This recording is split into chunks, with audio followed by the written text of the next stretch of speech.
എല്ലാവർക്കും നമസ്കാരം. അപ്പോൾ നമ്മളിന്ന് നമ്മുടെ വീട്ടിൽ മുറ്റത്ത് ഏതാണ്ട് മുറ്റത്ത് ചട്ടിയിൽ ഇതുപോലെ ഒരു ചട്ടിയിൽ 2 കമ്പ് വീതം അങ്ങനെ ഏതാണ്ട് നമ്മളൊരു 10-13 ചട്ടികളിലായിട്ട് വീടിൻ്റെ മുറ്റത്ത് ഈ രീതിയിൽ നമ്മുടെ വീട്ടിൽ സ്ഥലപരിമിതി ഉള്ളതുകൊണ്ട് തന്നെ നമ്മൾ മുറ്റത്ത് നമ്മുടെ മതിലിൻ്റെ മുകളിൽ ഈ രീതിയിൽ നമ്മൾ സെറ്റ് ചെയ്ത് വെച്ചിട്ടുണ്ട്. അപ്പം ഏതാണ്ട് 1.5 വർഷമായി നട്ടിട്ട്. ഞാനൊരു 13 കമ്പ് ഇതുപോലെ നട്ടിട്ടുണ്ട്. ചട്ടിയിലാണ്, വളരെ ചെറിയ ചട്ടി. ഇത് കുറച്ച് വലിപ്പമുള്ള ചട്ടിയാണ്. ഈ ചട്ടി നോക്കിയാൽ വളരെ ചെറിയ ചട്ടിയാണ്. അപ്പോൾ ഇതൊക്കെ റീപോർട്ട് ചെയ്യേണ്ടതാണ്. അപ്പോൾ അന്നത്തെ സാമ്പത്തിക ബുദ്ധിമുട്ടൊക്കെ കൊണ്ട് ചെറിയ ചട്ടി വാങ്ങിയിട്ട് ചെയ്തതാണ്. അപ്പോൾ ഒരു പരീക്ഷണം എന്നുള്ള രീതിയിൽ. അപ്പോൾ എന്തായാലും ഒരുപാട് സന്തോഷമുണ്ട്. അപ്പോൾ അങ്ങനെ നമ്മുടെ ആദ്യത്തെ കായ് പഴുത്തിട്ടുണ്ട്, എല്ലാവർക്കും കാണാം. അപ്പോൾ ഇത് നമ്മൾ റെഡ് കളറിലുള്ള ഇത് പലോറ എന്ന് പറയുന്നൊരു വെറൈറ്റി ആണെന്നാണ് അന്ന് ഞാൻ വാങ്ങിക്കുന്ന സമയത്ത് പറഞ്ഞത്. ഇപ്പോൾ കൃത്യമായിട്ട് അറിയില്ല. അപ്പോൾ നമുക്ക് കട്ട് ചെയ്ത് നോക്കാം ഏതാണെന്നുള്ളത്. അപ്പോൾ ഏതാണ്ട് നമുക്ക് ആദ്യ ഘട്ടം എന്ന രീതിയിൽ അവിടെ ഒരു പഴമുണ്ട്. ഇപ്പോൾ 2 പഴങ്ങളാണ് ആദ്യമായിട്ട്. 2 പൂക്കളാണ് ഉണ്ടായിരുന്നത്. 2 പൂക്കളാണ് ഉണ്ടായിരുന്നത്. അപ്പോൾ ആ 2 പൂക്കളും പൂത്ത് ഇതുപോലെ പഴമായി പഴുത്തു. അപ്പം അതൊക്കെ കഴിഞ്ഞ് ഞാൻ വിചാരിച്ചു 2 എണ്ണം മാത്രമല്ലേ ഉള്ളൂ എന്ന് വിചാരിച്ച് നിൽക്കുമ്പോഴാണ് ഇപ്പം പുതിയതായിട്ട് അടുത്ത ബാച്ചിൽ ഏതാണ്ട് ഒരു 10-20ഓളം മുട്ടുകൾ, പുതിയ മുട്ടുകൾ ഇവിടെ കാണാം. ഇവിടെ 2 മുട്ട ഇവിടെ കാണാം. അവിടെ ഒരു മുട്ടുണ്ട്, ഇവിടെ മുട്ടുണ്ട്, അതിൽ മുട്ടുകൾ കാണാം, അവിടെ മുട്ടുകൾ കാണാം, അതിൻ്റെ മുകളിലെല്ലാം മുട്ടുകളുണ്ട്. അതേപോലെ ഇവിടെ എൻ്റെ തൊട്ടടുത്തായിട്ട് ഇവിടെ മുട്ടുണ്ട്. അപ്പോൾ ഇതിലൊക്കെ ഇതിലും കാണാം, ഇതിലും 2 മുട്ട ഇവിടെ ഉണ്ട്. അപ്പം അങ്ങനെ ഒരുപാട് മുട്ടുകൾ, പുതിയ മുട്ടുകൾ, ഒരു 20ഓളം പുതിയ മുട്ടുകൾ വീണ്ടും വന്നിട്ടുണ്ട്. അപ്പോൾ എന്തായാലും വളരെ സന്തോഷം. നമ്മളധികം ഭയങ്കരമായിട്ടുള്ളൊരു വളരെയധികം പരിചരണങ്ങളൊന്നും കൊടുത്തിട്ടുണ്ടായിരുന്നില്ല. സാധാരണ ചെയ്യും പോലെ ചെറിയ ചട്ടിയിൽ നട്ടു. വെള്ളം ഇടയ്ക്കൊക്കെ കൊടുക്കും. പിന്നെ വേപ്പ് പിണ്ണാക്ക്, കടലപ്പിണ്ണാക്ക്, അതുപോലെ എല്ലുപൊടി, ഈ 3ഉം കൂടി പുളിപ്പിച്ചിട്ടാണ് സാധാരണ നമ്മൾ ഒഴിക്കാറുള്ളത്. ഇപ്പം ഇടയ്ക്ക് ചാണകവെള്ളം ഒഴിക്കാറുണ്ട്. അപ്പോൾ ഇത്രയും മാത്രമേ നമ്മളിതിൽ വളങ്ങൾ ചെയ്യാറുള്ളൂ. അപ്പോൾ എന്തായാലും നമുക്ക് കുഴപ്പമില്ല. നമുക്ക് അത്യാവശ്യം നമ്മുടെ വീട്ടാവശ്യത്തിനുള്ള ഫലങ്ങൾ ഇതിൽ നിന്ന് കിട്ടും എന്നുള്ളൊരു പ്രതീക്ഷയിലാണുള്ളത്. കാരണം ഇപ്പോൾ നമുക്ക് 2 എണ്ണം കിട്ടി. ഇനി പുതിയ കുറേ മുട്ടുകളുണ്ട്. അപ്പോൾ ഏതാണ്ട് 10-20ഓളം പുതിയ മുട്ടുകൾ വരുന്നുണ്ട്. ചെറിയ അധികം ബ്രാഞ്ചൊന്നും ആയിട്ടില്ല. പിന്നെ ഇതിൽ സാധാരണ നമ്മൾ ഈ ഒരു ഡ്രാഗൺ ഫ്രൂട്ടിൽ ഒരുപാട് വെറൈറ്റീസ് നാട്ടിൽ അവൈലബിൾ ആണ്. 40-50-ലധികം വെറൈറ്റീസ് അവൈലബിൾ ആണ്. അപ്പോൾ അതിലിപ്പോൾ നമ്മൾ ഏതെങ്കിലും ബെസ്റ്റായിട്ടുള്ള, അപ്പോൾ കുറച്ച് പ്ലാന്റുകളൊക്കെ വെക്കുന്ന ആളുകൾ ഏറ്റവും ബെസ്റ്റായിട്ടുള്ള 2-3 വെറൈറ്റികൾ വെക്കുന്നതാണ് ഏറ്റവും ഉത്തമം. അപ്പം ഞാനിവിടെ 2 വെറൈറ്റിയാണ് വെച്ചത്. അതിലൊന്നാണ് ഈ പറയുന്ന ഇത് പലോറ എന്നാണ് എൻ്റെ വിശ്വാസം. എന്തായാലും നമുക്ക് കട്ട് ചെയ്ത് നോക്കിയാൽ അറിയാം. ഒരെണ്ണം യെല്ലോയിൻ്റെ ഒരു പ്ലാന്റും വെച്ചിട്ടുണ്ട്. അപ്പോൾ അതിൽ ചെറിയൊരു മുട്ട ഉണ്ടായിരുന്നു, അത് പോയി. ഇത് അത്ര വലിയ പ്ലാന്റ് ആയിട്ടില്ല അത്. പിന്നെ നമുക്കിതിൽ സാധാരണയായിട്ട് ഇതിന് വേറെ വലിയ പ്രശ്നങ്ങളൊന്നുമില്ല. പക്ഷേ ചില സമയങ്ങളിൽ ഇതുപോലെ ചീച്ചലുകൾ വരാറുണ്ട്. അത് നമുക്കിവിടെ കാണാം. ഇവിടെയൊക്കെ ചീഞ്ഞു പോയതാണ്. അപ്പോൾ ചീയുന്ന ഭാഗത്ത് ഒരു മഞ്ഞ നിറം വന്നിട്ട് ചീച്ചൽ വരാറുണ്ട്. ഒരുതരം ഫംഗസ് ആണെന്നാണ് പറയുന്നത്. അപ്പോൾ അത് നമ്മൾ ആ ഭാഗം ക്ലീൻ ചെയ്ത് കൊടുത്തു കഴിഞ്ഞാൽ പിന്നീട് ആ പ്രശ്നങ്ങൾ അങ്ങ് പോയിക്കോളും. അപ്പോൾ ഈ ഒരു കമ്പ് അതുപോലെ ചീഞ്ഞു പോയിട്ടുണ്ട്. അവിടെ അതുപോലെ ചീച്ചലുണ്ട്. ഇപ്പോൾ നമ്മൾ ചീച്ചലിന് ഞാൻ ഇതുവരെ മരുന്നൊന്നും തേച്ചിട്ടില്ല. അപ്പോൾ നമുക്ക് ഈ ഫംജിസൈഡ് ഏതെങ്കിലും സാഫ് പോലെയുള്ള ഫംജിസൈഡ് അപ്ലൈ ചെയ്ത് കഴിഞ്ഞാൽ അതിൻ്റെയൊക്കെ പ്രശ്നങ്ങൾ മാറുമെന്നാണ് വിശ്വാസം. പിന്നെ നമ്മൾ ഈ ചെറിയ ടെൻഡറായിട്ടുള്ള ഈ ഒരു ലീഫ്ലെറ്റ് വരുന്ന സമയത്ത് ഉറുമ്പിൻ്റെ ശല്യം ഉണ്ടാകാറുണ്ട്. ആ ഉറുമ്പിൻ്റെ ശല്യം നിങ്ങൾക്ക് ഇവിടെ നോക്കിയാൽ അറിയാം. ഇപ്പോൾ ഇതിൻ്റെ പൂമൊട്ടാണ്. മൊട്ടിലും നമുക്ക് കുറേ ഉറുമ്പുകൾ ഇതുപോലെ കാണാം. അപ്പോൾ ഇതേ ഉറുമ്പുകൾ തന്നെയാണ് ചെറിയ ടെൻഡറായിട്ടുള്ള ആ ഒരു സമയത്തും ഉറുമ്പുകൾ ഇതിൻ്റെ അഗ്രം, ഈ ഇലേൻ്റെ അഗ്രം കടിച്ച് കഴിക്കാറുണ്ട്. അതിന് നമ്മൾ പ്രത്യേകിച്ചൊന്നും ചെയ്യാറില്ല. അപ്പോൾ അതിൻ്റെ ഒരു ഉദാഹരണം ഞാൻ കാണിച്ചു തരാം. അപ്പോൾ ഇത് നമ്മൾ ചട്ടിയിൽ നട്ട് വെച്ചിട്ടുള്ളതാണ്. അപ്പോൾ ഇതിൽ കണ്ട ഈ ഒരു ഇങ്ങനെ കട്ട് ചെയ്ത്, ഇത് ഇളം തണ്ടാണ്. ആ തണ്ടിലാണ് ഇതുപോലെ ഉറുമ്പ് കട്ട് ചെയ്ത് കളയുന്നത്. അപ്പോൾ അത് പ്രശ്നമൊന്നുമില്ല. നമുക്കത് കുറച്ച് ഭാഗം കഴിച്ചിട്ട് ബാക്കിയുള്ള ഭാഗം അത് ലൈവായിട്ട് വന്നോളും. അപ്പോൾ ഇത്രയൊക്കെ ഇതിൻ്റെ പ്രശ്നങ്ങൾ കാര്യമായിട്ടുള്ളൂ. വേറെ അങ്ങനെ അസുഖങ്ങളൊന്നും അധികമൊന്നും കണ്ടിട്ടില്ല. പ്രധാനമായിട്ട് ഈ ചീച്ചൽ രോഗം, അതുപോലെ ഈ ഉറുമ്പിൻ്റെ ശല്യമാണ് പ്രധാനമായിട്ടും ഇതിന് വരുന്ന പ്രശ്നങ്ങൾ എനിക്ക് വന്നിട്ടുള്ളത്. അപ്പോൾ എന്തായാലും നമുക്ക് ഇത് ഒരുപാട് ദിവസമായി. അതായത് ഇതിൻ്റെ ഫ്ലവർ ഉണ്ടായിട്ട് കൃത്യം 28ാമത്തെ ദിവസമാണ്. ഇന്നേക്ക് 28 ദിവസമായി. അപ്പം കൃത്യമായിട്ട് ഏതാണ്ട് പഴുത്തിട്ടുണ്ട്. അപ്പം ഞാൻ കഴിഞ്ഞ 2-3 ദിവസങ്ങളായിട്ട് ഇത് ഈ ഒരു കായ് പറിച്ച് കട്ട് ചെയ്യാനുള്ള ആ ഒരു ആവേശത്തിലാണ്. അപ്പോൾ എന്തായാലും വേണമെങ്കിൽ ഒരു 1-2 ദിവസം കൂടി നിൽക്കുമായിരിക്കും. പക്ഷേ നമ്മുടെ ആ ഒരു തിരക്ക് ഇതെന്താണെന്ന് അറിയാനുള്ള ഒരു തിരക്കുകൊണ്ട് പെട്ടെന്ന് തന്നെ നമ്മൾ കട്ട് ചെയ്യുകയാണ്. അപ്പോൾ എന്തായാലും മുറിച്ച് നോക്കാം. ഓക്കെ, പിടിച്ചോ, ഇത് പിടിച്ചോ.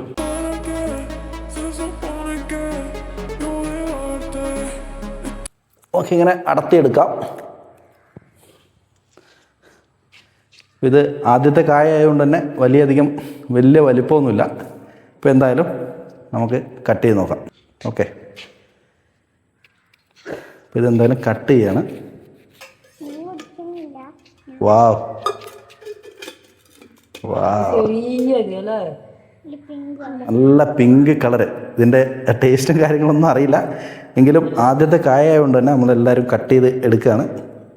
ഇത് പലോറ എന്ന് പറയുന്ന വെറൈറ്റി ആണെന്നാണ് വിശ്വാസം. ഇനി എന്തെങ്കിലും തെറ്റുണ്ടെങ്കിൽ ആരെങ്കിലും അറിയുന്ന ആൾക്കാർ ഒന്ന് കറക്റ്റ് ചെയ്യണേ. അതുപോലെ ഈ പറയുന്ന ഇതുപോലുള്ള ഈ ഫംഗസ് രോഗബാധയ്ക്ക് നമുക്ക് എന്തെങ്കിലുമൊക്കെ ചെയ്യാൻ പറ്റുമെങ്കിൽ അതെന്താണെന്നും കൂടെ അറിയുന്ന ആൾക്കാരുണ്ടെങ്കിൽ ഒന്ന് കമൻറ്റ് ചെയ്യാം. ഓക്കെ, എന്തായാലും നമുക്കിതൊന്ന് കട്ട് ചെയ്യാം. ഓക്കെ, പിടിച്ചോ.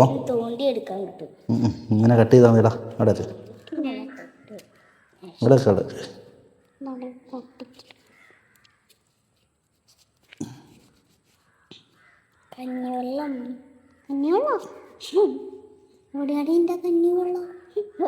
കഞ്ഞിവെള്ളം പോലെ ഉണ്ടാവും. ഞാനും തിന്നിന് കേട്ടാ പറയണ്ട. ഇത് കഞ്ഞിവെള്ളമല്ല, പഞ്ചസാര ഇട്ട് തിന്നിന്. ഒരു ടേസ്റ്റും ഇല്ല.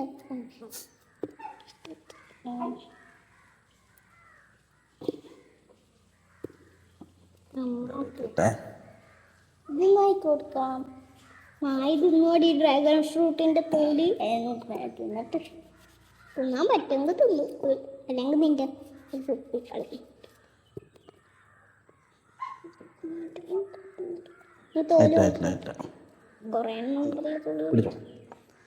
വിളിക്കാത്ത വിടി. എന്തായാലും ഞാൻ ഒന്നിൻ്റെ ടേസ്റ്റ് നോക്കുകയാണ്.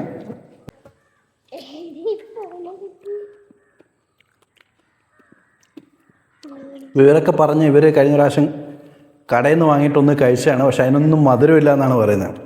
ഇത് അടിപൊളി നല്ല മധുരമാണ്. അത് വേണമെങ്കിൽ 1-2 ദിവസം കൂടി ഇത് നിൽക്കുമായിരിക്കും. ചെറിയൊരു പുളിപ്പ് രസം എവിടെയോ വരുന്നുണ്ട്. അത് ശരിക്കും പഴുക്കാത്തതുകൊണ്ടായിരിക്കാം. എന്തായാലും അടിപൊളി.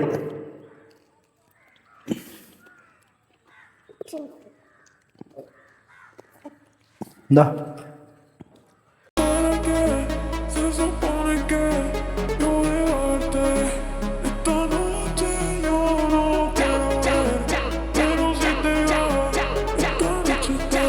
ഇതിൽ നമുക്ക് ഇവിടെയൊക്കെ മുട്ടുകൾ കാണാം. പുതിയ മുട്ടുകൾ ഇവിടെയൊക്കെ കാണാം. ഇവിടെ എല്ലാം മുട്ടുകളുണ്ട്. ആ ഭാഗത്തെല്ലാം ഒരുപാട് മുട്ടുകളുണ്ട്. ആ ഭാഗത്തേക്കെല്ലാം നമുക്ക് മുട്ടുകൾ കാണാം.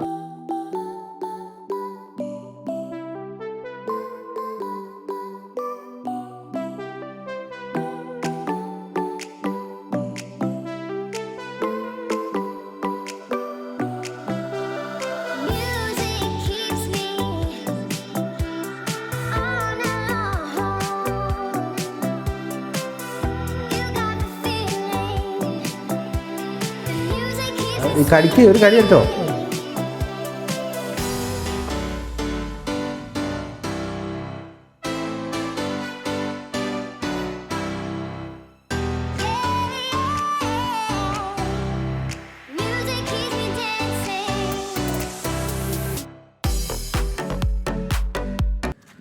അപ്പോൾ പുതിയ കുറേ മുട്ടകൾ കാണാം. ഇവിടെയുണ്ട്, അവിടെ 2 മുട്ടുണ്ട്, ഇതിലുണ്ട്, ഇവിടെ എല്ലാം ഇവിടെയൊക്കെ പുതിയ മുട്ടകളുണ്ട്.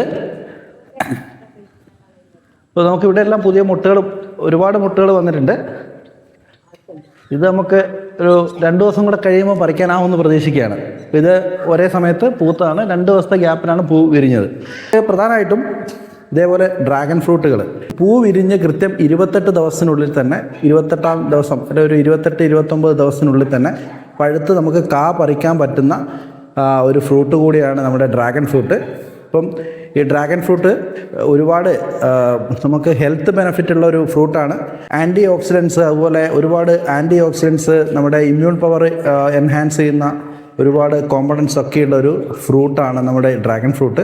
വിദേശീയമാണ്, പക്ഷേ എങ്കിൽ പോലും നമ്മുടെ നാട്ടിൽ ട്രോപ്പിക്കൽ കൺട്രീസിലൊക്കെ സുലഭമായിട്ട് വളരുന്ന ഒരു ഫ്രൂട്ട് പ്ലാന്റ് കൂടിയാണ്. അപ്പോൾ നമ്മുടെ വീട്ടിൽ കൃത്യമായിട്ട് ഈ രീതിയിൽ സ്ഥലപരിമിതി ഉള്ളവർക്ക് കൂടി നമുക്ക് ഈ രീതിയിൽ നട്ട് കഴിഞ്ഞാൽ നമുക്ക് ഒരു 5-10 ചോട് ഇതുപോലെ വെച്ച് കഴിഞ്ഞാൽ നമുക്ക് ആവശ്യമുള്ള ഫ്രൂട്ട് കിട്ടും. ഇത് കണ്ടിന്യൂസ് ആയിട്ട് ഇതുപോലെ ഇനി പൂത്തുകൊണ്ടിരിക്കും. നമുക്കൊരു 6 മാസം, ചുരുങ്ങിയത് ഒരു 6 മാസമെങ്കിലും ഇത്തരത്തിൽ നമുക്ക് ഫ്രൂട്ട് നമുക്ക് കൃത്യമായിട്ട് ഇടവേളകളിൽ ഫ്രൂട്ട്സ് നമുക്ക് ലഭ്യമാകുന്നതാണ് ഇത്തരത്തിൽ. അപ്പോൾ ഇത് ഞാൻ ഏതാണ്ട് ഒരു തണ്ടിന് 125 രൂപ തോതിലാണ് ഞാൻ വാങ്ങിയത്. ഏതാണ്ട് ഒരു 1.25 മീറ്റർ നീളമുള്ള തണ്ട്. അപ്പം നമ്മൾ ഈ ഫ്രൂട്ട് ഈ പൂ വിരിഞ്ഞ് ഫ്രൂട്ട് പറിച്ചതിന് ശേഷമുള്ള, ഇപ്പം ഉദാഹരണമായിട്ട് ഇപ്പം ഇവിടെ നമുക്ക് ഇത് ഫ്രൂട്ട് വിരിഞ്ഞിട്ടുണ്ട്. ഇപ്പോൾ ഈ ഫ്രൂട്ട് ആയതിന് ശേഷം അതിനുശേഷം ഈ ഫ്രൂട്ട് പറിച്ചതിന് ശേഷം നമ്മൾ ഈ ഭാഗത്തു നിന്നാണ് ഇത് കട്ട് ചെയ്തിട്ടാണ് നമ്മൾ അടുത്ത നടാൻ വേണ്ടിയിട്ട് ഉപയോഗിക്കുക. അപ്പോൾ അങ്ങനെ അത് ഏതാണ്ട് ഒരു 1.5 വർഷം കൊണ്ട് നമുക്കത് പെട്ടെന്ന് കായ്ക്കുന്നതാണ്. അപ്പം ഇത് ഞാൻ നട്ടിട്ട് കൃത്യം 1.5 വർഷമായി. ആ ഒരു 1.5 വർഷം കൊണ്ട് തന്നെ ഇത്രയും ഗ്രോത്ത് വന്നു. സാധാരണ നമ്മളൊരു ഈ രീതിയിൽ തൂണുകളിൽ ഇതേപോലെ, ഇത് ഇരുമ്പിൻ്റെ പൈപ്പാണ്, ടാറ്റ GI പൈപ്പാണ്. അപ്പോൾ അതിൽ ഞാൻ ഇതുപോലെ ടയറൊക്കെ വെച്ചിട്ട് ഒരെണ്ണം ജസ്റ്റ് നട്ടതാണ്. അപ്പോൾ ഇതേപോലെ നമുക്ക് കോൺക്രീറ്റ് തൂണുകളുണ്ട്, അതിൻ്റെ സപ്പോർട്ടോടുകൂടി നമുക്ക് ഈ രീതിയിൽ വെക്കാം. അപ്പോൾ അങ്ങനെ തൂണുകൾ വെച്ചിട്ട് വെക്കുമ്പോൾ നമുക്കൊരു തൂണിന് നമുക്കൊരു 4 തണ്ടുകളാണ് സാധാരണയായിട്ട് വെക്കുക. അപ്പോൾ അങ്ങനെ വെച്ച് കഴിഞ്ഞാൽ ഫുള്ള് ഇതായി ഇവിടെ മൊത്തം നിറഞ്ഞ് ഈ ടയറിൻ്റെ മുകളിൽ കൂടി ഫുള്ളിങ്ങനെ പടർന്ന് നിൽക്കുന്നത് കാണാം. അപ്പം ഇതിപ്പം ഞാനിവിടെ റിപ്പോർട്ട് ചെയ്തതാണ്. ആദ്യം ചെറിയ പോട്ടിലുണ്ടായത് ഇങ്ങോട്ട് മാറ്റിയിട്ട് ഇതേപോലെ സെറ്റപ്പിൽ നട്ടതാണ്. പക്ഷേ ഇതിലും മൊട്ടുകൾ വരാൻ തുടങ്ങിയിട്ടുണ്ട്. അപ്പോൾ ഇതിൽ ഒരു മൊട്ട് ഇവിടെ വന്നിട്ടുണ്ട്. മറ്റ് ചെറിയ മൊട്ടായിരുന്നു, അതൊക്കെ പോകുന്ന മൊട്ടാണ്.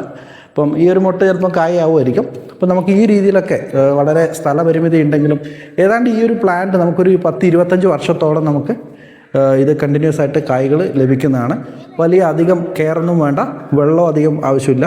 അതേപോലെ വളപ്രയോഗമാണെങ്കിൽ നമുക്ക് സാധാരണ ചാണകവളമോ അല്ലെങ്കിൽ എല്ലുപൊടി, വേപ്പുമണ്ണാക്ക് അങ്ങനെയുള്ള വളങ്ങൾ ഒരു ഇടവേള ചേർത്ത് നമുക്ക് കൊടുത്തു കഴിഞ്ഞാൽ ഓവർ വളത്തിൻ്റെ ആവശ്യമില്ല. അപ്പം നമുക്കത് കണ്ടിന്യൂസ് ആയിട്ട് ഫ്രൂട്ട് ലഭിക്കുന്ന ഒരു ഫ്രൂട്ട് പ്ലാന്റ് കൂടിയാണിത്.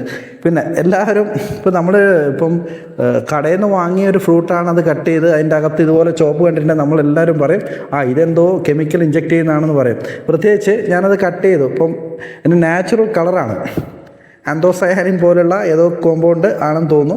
അപ്പം ആ ഒരു കളർ എൻ്റെ കൈക്ക് നോക്കി അറിയാം കൃത്യമായിട്ട് നമ്മളെ പെയിൻറ്റ് പിടിച്ച പോലെ പിടിച്ചിട്ടുണ്ട്. അപ്പം നമ്മൾ സാധാരണ മാർക്കറ്റിൽ നിന്നൊക്കെ വാങ്ങിയിട്ട് കഴിക്കുമ്പോൾ നമ്മൾ സ്വാഭാവികമായിട്ടും ചിന്തിക്കുക എന്താണ്, ഈ കളറ് ഇതെന്തോ കെമിക്കലാണെന്ന് ചോദിച്ചാൽ നമ്മൾ പിന്നെ വാങ്ങിക്കില്ല. അപ്പോൾ ഇതൊക്കെ ഇതിൻ്റെ നാച്ചുറൽ കളറാണ്. അപ്പോൾ ഒരു കാര്യം കൂടെ പറയുകയാണ്, ഇപ്പോൾ നല്ല ടേസ്റ്റ് മാത്രമല്ല, നമുക്കിതിന് ഒരുപാട് ഹെൽത്ത് ബെനഫിറ്റ്സ് ഉണ്ട്.